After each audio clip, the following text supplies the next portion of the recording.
Here's the big challenge of life. You can have more than you've got because you can become more than you are. That's the challenge. And of course the other side of the coin reads, unless you change how you are, you'll always have what you got. I have found in my experience that income does not far exceed personal development. Now sometimes income takes a lucky jump, but sure enough, unless you grow out where it is, it'll usually come back where you are. Life has strange ways. If somebody hands you $1 million, best you become a millionaire quickly, so you get to keep the money. Otherwise, sure enough, it'll disappear. Somebody once said, if you took all the money in the world, divided it up equally among everybody, it would soon all be back in the same pockets. Incredible.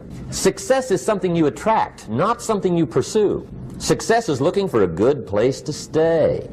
So instead of going after it, you work on yourself. Personal development. See, the major question to ask on the job is not what are you getting. The major question to ask on the job is what are you becoming? See, the big question is not what am I getting paid here. The big question is what am I becoming here? Because true happiness is not contained in what you get. Happiness is contained in what you become. So that's our major subject for tonight, personal development. Of all the assignments Mr. Schoaf gave me at age 25, this was probably the most difficult. In fact, I'm still working on this one. I think it's an unending challenge to see what you can become. Life is known as the big if. Harry Truman once said, life is iffy. How true. And here's the big if we're going to consider it tonight. It's possible to do much better at the marketplace if you go to work primarily on yourself. And that's the theme of our seminar tonight. Learning to work primarily on yourself. People have asked me for the last 24 years, how do you develop an above average income? And the answer is, become an above average person. Develop an above average handshake. Some people want to be successful, they don't even work on their handshake. As easy as that would be to start on. They let it slide, they don't understand. Develop an above average smile.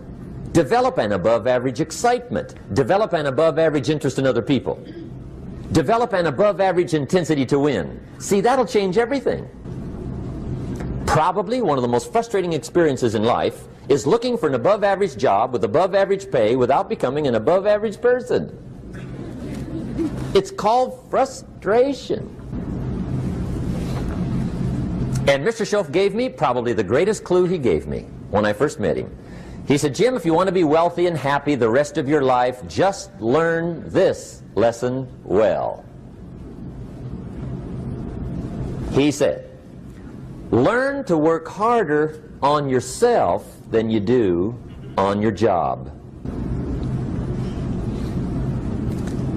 Then Mr. Schoaf gave me probably one of the most important clues among so many things he taught me, but this was in those early days. Mr. Schoaf was very kind, but he was also very abrupt, and he had these interesting questions to ask. I'm giving him a little rundown one day on how things hadn't worked out for me. He said, Mr. Rohn, I've got the answer for you if you will listen carefully. And listen carefully I did that day and for the next 5 years. If somebody's wealthy and happy, you gotta listen. He said, Jim, I've only known you a short time, but he said, it's already my honest opinion that for things to change for you, you've got to change. That wasn't quite the answer I was looking for. But that's the answer he gave me, and I pass it along to you on this warm summer evening in Anaheim, California, 1981. For things to change for you, you've got to change. Otherwise, it isn't going to change. Before I met Mr. Schoaf, I used to say, I sure hope things will change. Right? That seemed to be my only hope. If it isn't going to change, I'm in serious trouble. And then I discovered it isn't going to change, so I'm in serious trouble.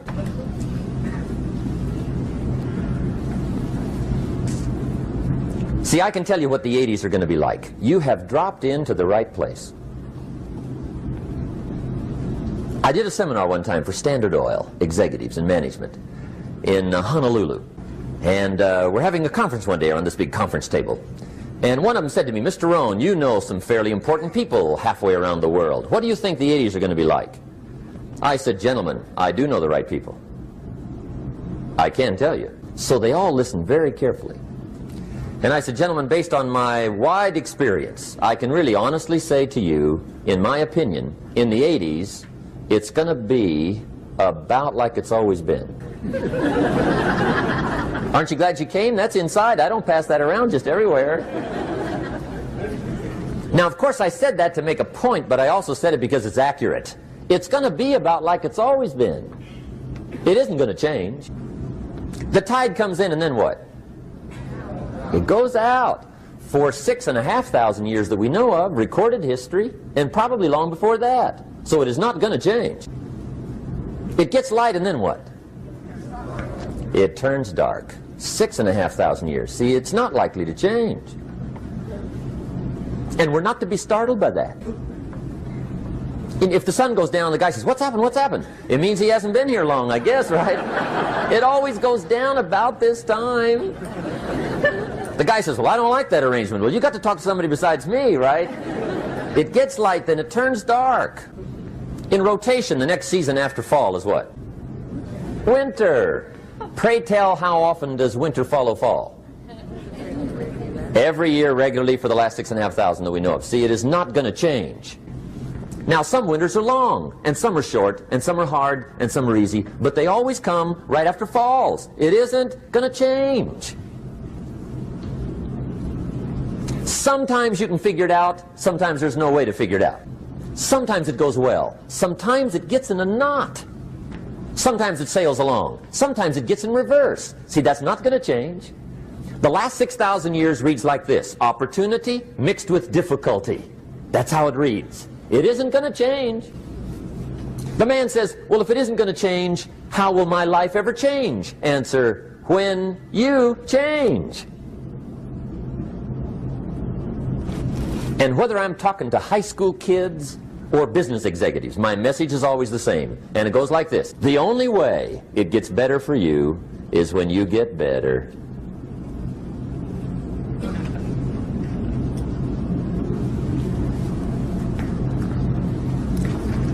Let me give you the 4 major lessons in life to learn. Here's 4 majors. It's good to study the majors. In our weekend seminar we teach. Some people don't do well because they major in minor things. You've got to be on the lookout. At the end of every week, end of every month, you've got to check, make sure you're not spending major time on minor things. Okay, we go through that whole series. Majors and minors. Now, let me give you 2 phrases before we get to the 4 majors. This will set it up and you'll see where I'm going. 2 key phrases for your notes. Here's the first one. Life and business is like the changing seasons. That's the first phrase. Life and business is like the changing seasons. One of the best ways to describe life, it's like the season. Frank Sinatra sings, "Life is like the seasons." Now here's the second phrase, very important. You cannot change the seasons, but you can change yourself. You can't change the seasons, but you can change yourself. And see, that's how life gets better for you, not by chance, but by change. Now, here's the 4 major lessons in life to learn. I've got my first book finished, came out a couple of weeks ago. This is in it, the 4 major lessons in life to learn. Here they are. Number 1, learn how to handle the winters. That's lesson 1. They come right after falls, with regularity. Some are long, and some are short, and some are hard, and some are easy, but they keep coming. You must learn to handle the nights. They come right after days. You must learn to handle difficulty. It comes right after opportunity. You must learn to handle recessions. They always follow progressions for the last 6,000. See, it isn't going to change. The lesson you must learn is how to handle it. And there's all kinds of winters, right? The winter when you can't figure it out. The winter when it all goes smash. The winter when it turns belly up. The winter when it won't work, when you've run out of money and you've got a broken heart. See, those are winter times. There's all kinds. Economic winters, social winters, personal winters. When your heart is smashed in 1,000 pieces and the nights are unusually long, your prayers seem to go no higher than your head. It's wintertime.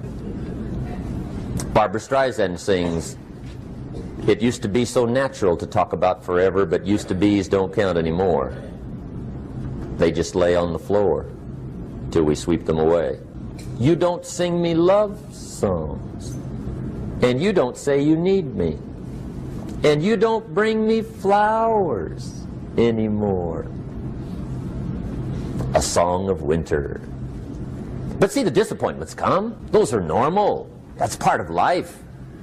But the question is, how do you handle it? How do you handle the coming winters and the disappointments and the down times? Well, you can't get rid of January by tearing it off the calendar. But here's what you can do. You can get stronger, you can get wiser, and you can get better. The winters won't change, but you can. And that's how life changes for you. See, before I understood, when it was winter, I used to wish it was summer. I didn't understand. When it was hard, I used to wish it was easy. I didn't know. And then Mr. Schoaf gave me a part of his very unique philosophy when he said, "Don't wish it was easier, wish you were better." See, that triggered my whole life change. Don't wish for less problems, wish for more skills. Don't wish for less challenge, wish for more wisdom. That's the key. So that's lesson 1, learn how to handle the winters. Here's lesson 2, learn how to take advantage of the spring. That's the second one. Spring is called opportunity. And spring follows winter. What a great place for it. If you were going to put it somewhere, that'd be the place to put it, right after winter. And pray tell, how often does spring follow winter? Every year with regularity, 6,000. You can almost count on it. See, opportunity always comes. Days follow nights. Isn't that terrific? Opportunity follows difficulty. But here's what you must learn to do. Underline these 2 words in that key phrase. Take advantage. Underline those 2. You must learn to take advantage of the spring. See, just because spring rolls around is no sign you're going to look good come fall. You got to do something with it. In fact, you have to get good at one of 2 things in life. Planting in the spring or begging in the fall. Or get somebody to do it for you. See, those are about the only alternatives. Now here's what else you must do. Take advantage of the springs quickly, because there's only a few. Just a handful of springs have been handed to each of us. They don't come forever. Life is fairly brief. So you got to read every book you can get your hands on what to do with your springs while they're here. And take advantage, they soon run out. The Beatles wrote, "Life is so short." And for John Lennon, it was extra short. But life is brief.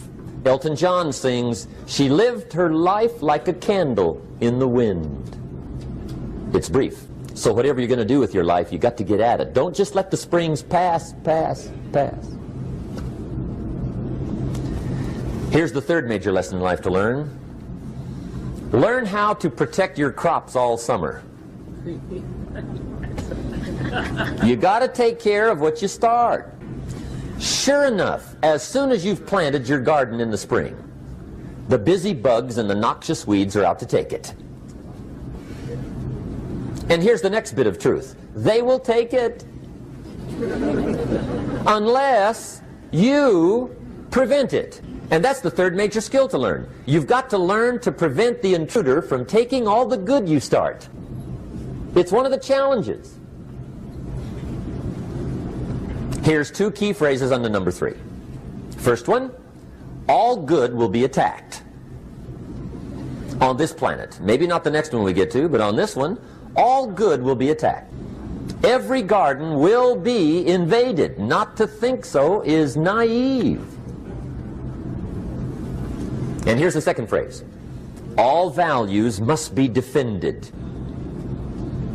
Political values, social values, community values, family values, marriage values, friendship values, business values. Every garden must be tended all summer. Third major lesson. Now here's number 4. Fourth major lesson in life to learn. Learn how to reap in the fall without complaint. Learn to reap come harvest time without complaint. Take full responsibility for what happens to you. It's one of the highest forms of human maturity, accepting full responsibility. It's the day you know you've passed from childhood to adulthood, the day you accept full responsibility. And another note, learn to reap in the fall without apology. Without apology if you do well, and without complaint if you don't. That's maturity. I used to have that long list of reasons why I wasn't doing well. To explain. You got to explain, right? Otherwise you're going to look bad. I used to have this funny list called Reasons for Not Looking Good.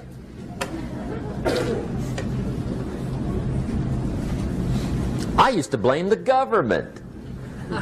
I mean, you can believe that or not. It was at the top of my list. I had a lecture second to none. The government. That was on my list. I used to blame taxes. Look what you got left after they take everything.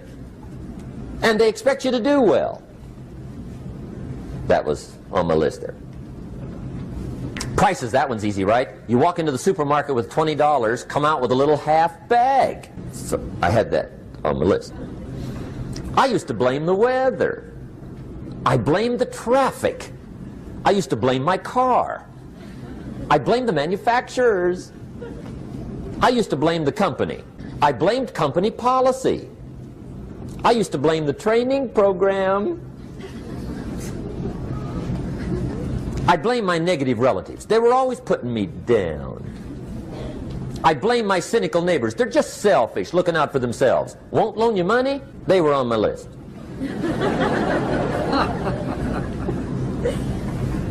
I used to blame the economy. I blamed the community. That's a pretty good list for not doing well, isn't it? I thought it was good. I'll never forget one day, Mr. Schoaf was very kind, but he was also very blunt, and this was no exception. And I'm glad he was blunt. There's a lot of things I'd have missed if he hadn't have been blunt. One day, with sort of a curious look on his face, he said, "Jim, just out of curiosity, tell me, how come you haven't done well up until now?" Excellent question. I thought, well, so I won't look too bad, I'll go through my list. And this list I just gave you, I put that on him. And he was very patient. He let me go through the whole thing, the government, the weather. I went through this whole thing. When I finished, he looked my list over very carefully. He said, "Mr. Rohn, big problem with your list. You ain't on it." How brilliant.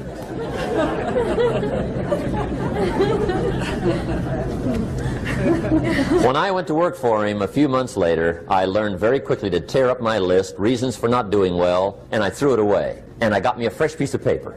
And I put one word on it. Me. There's a Black Heritage spiritual that says, "It's not my mother nor my father, nor my brother nor my sister, but it's me, O Lord, standing in the need of prayer." See, I used to blame everything outside. And then let me give you a little philosophy that helped turn my life around. For your notes, here it is. It's not what happens that determines the quality or the quantity of your life. It's not what happens. And the reason is because what happens happens to about everybody. No different. The sun went down on all of us last night. A common event, a happening. And I found out that the same things can happen to two different people. One gets rich and one stays poor. Why is that? It's because it's not what happens, but rather it's what you do that changes everything. So that's a key phrase. It's not what happens, it's what you do. What happens is about the same. You might put that in parentheses here. Same. What people do, that's what's different. Anything can happen, right? Everything can happen. I've heard all the stories. I've been one of the stories. Hey, we could all tell stories all night long, right? Happenings. Anything can happen. Have you heard of Murphy's Laws? Anybody here heard of Murphy's Laws? Okay, most of you have. Murph had these laws. One of them was, if anything can go wrong, it will. That's one of Murphy's Laws. He was not one of the great positive speakers of the day. But anyway, it's still true though, right? Anything can go wrong, everything can go wrong. For sure. I've fallen out of the sky so many times. Once to the tune of a couple of million. Devastating. Took me a while to survive that one. Now, it wasn't all that much, but it was all I had. Right? I mean, that's when it's much, right? When it's all you got. If you got 3, 2 go, you got 1 left, you ain't looking that bad. But when it all goes. Has anybody been there when it all went? Anybody? Come on, the rest of you liars. Go ahead. Hey, we've all been there, right? When it all went. Of course, it used to be a long time ago, right? When you ran out of money, got to 0, you were all through. Heck, now you can whistle right on by 0, right? I mean, they will bury you. That's what they will do.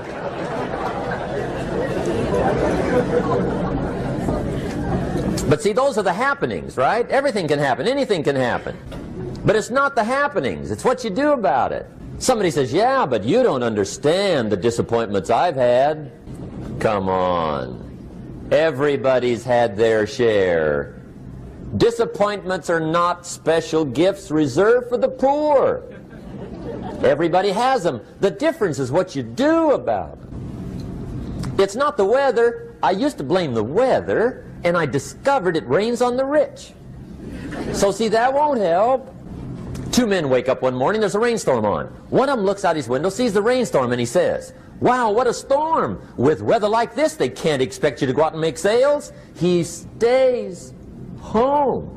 Same morning, the other guy looks out his window, sees the same storm, says, wow, what a storm. But he says, you know what, with weather like this, what a great day to go out and make sales. Most everybody will probably be home, especially the salesman.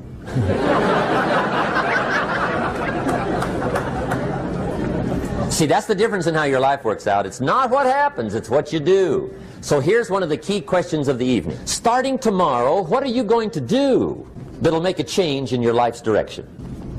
Good question. What are you going to do starting tomorrow that'll make a difference? Now see, if you don't do something starting tomorrow that'll make a difference, guess what? It's gonna be the same. And see, that way you can guess what the next 5 years are going to be like. Look at the last 5. Because the next 5 are going to be like the last 5 unless you, major key, tomorrow, change it all. Or change a little, or change something, or don't change. It's choice time. You can do whatever you want. But it's nice to know any day you wish you can change your whole life. What can you do starting tomorrow that'll make a difference? Good question.